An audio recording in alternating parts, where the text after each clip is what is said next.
আসসালামু আলাইকুম। সাব স্টেশনের রুম করা হচ্ছে।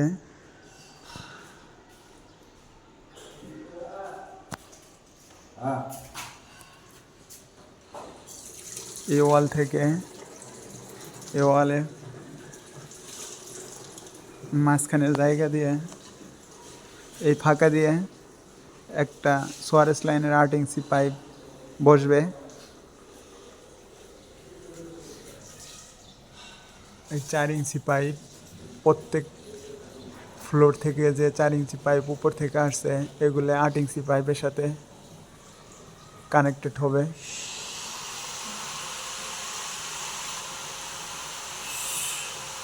এটার জন্য এইদিকে আলাদা বাউন্ডারি ওয়াল করে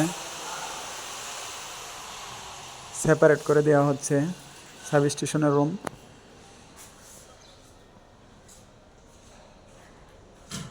যেন পরবর্তী সময়ে পাইপে কোনো সমস্যা হলে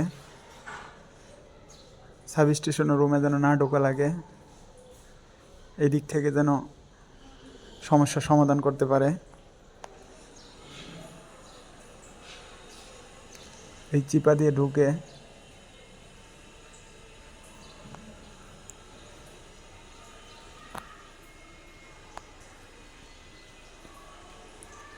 মাঝখানে দরজা রাখা হয়েছে সাব স্টেশন রুমের।